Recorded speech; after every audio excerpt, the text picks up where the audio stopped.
Very interesting lead up to this movie. It was being written as a comic by Mark Millar and artist John Romita Jr. And then at the same time that was being written, they were writing the screenplay, which Jane Goldman was doing. Matthew Vaughn was directing Kick-Ass. And they kind of talked to each other throughout the process, traded ideas, fed off each other's ideas.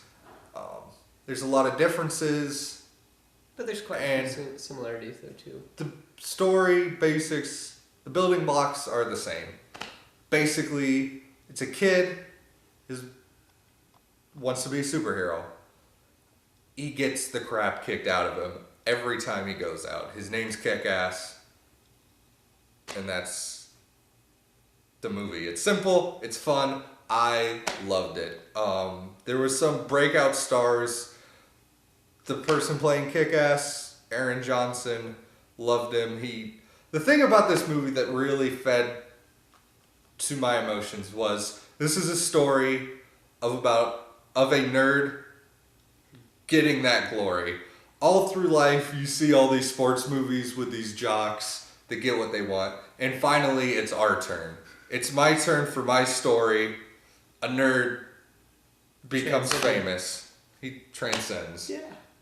Great movie. Later on, you run into a little gem named Hit Girl. Runaway success, stole the show, stole the comic. It's a 12-year-old girl cussing, killing, like murdering, like doing whatever she brutally wants. murdering like 20 people in this movie. I'm glad there's a little thing where they took the cussing out of her when they wrote this, but then they screen Chloe Moretz. Probably said that wrong, but just roll with it.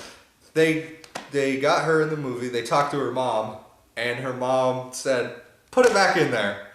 I love that. Makes the character, makes the movie.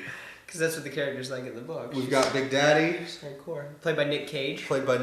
Does kind of like Batman, sort of. Great performance. In the movie, he's portrayed very much as Batman. Kind of.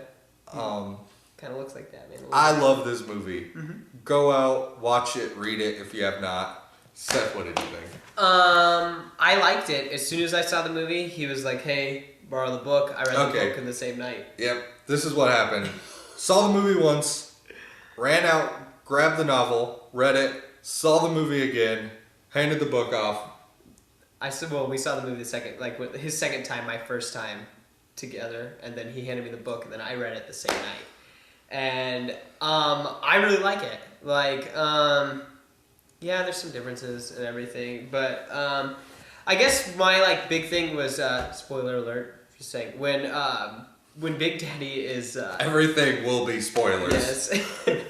When Big Daddy's tied up and he's being burned or whatever, my heart went out to all the characters in the scene. I guess I was just kind of at this point I realized, I'm really enjoying this movie because it really wasn't what I was thinking it was going to be like. It took a lot of dark turns. I knew it was going to be rotten and despicable because that's what a lot of people said the book was like because it was being released. The book a couple issues of the book had been released. Last issue of Kick-Ass was coming out at the time the movie was coming out, the trade came out at about the same time. Yeah, and I think it was a few weeks before, but. And my friends, I had a bunch of people saying, "Oh, you gotta read this book, blah blah blah," and I just didn't have time. But anyway, I finally read it after I'd seen the movie, and I loved it. I think it's a lot of fun. And to keep going with what he was saying, this movie, why I loved it, it hits on so many notes. It's funny.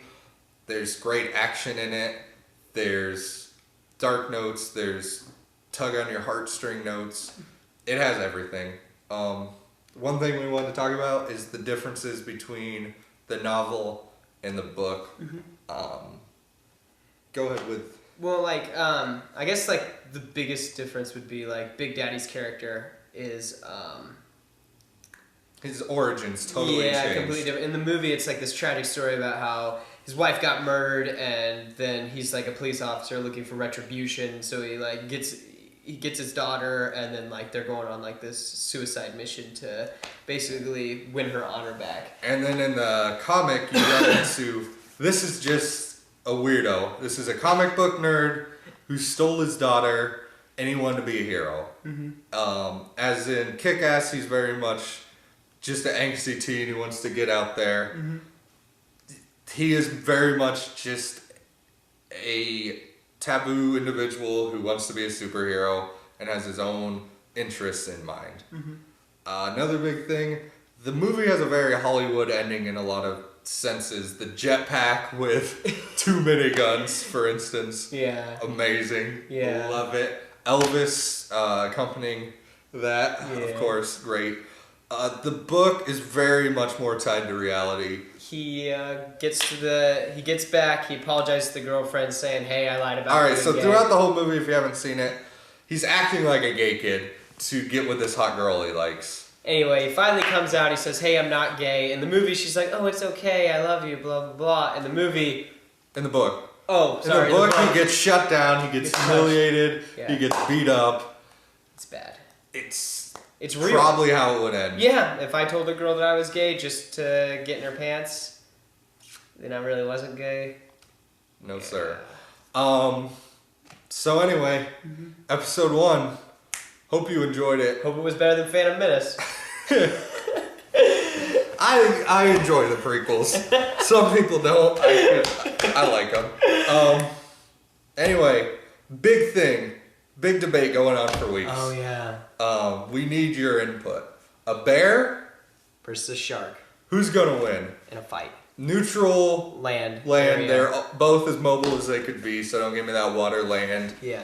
BS. Yeah. Put it down in the comments below. Also, anything you want to hear about, put it down there. You should email us.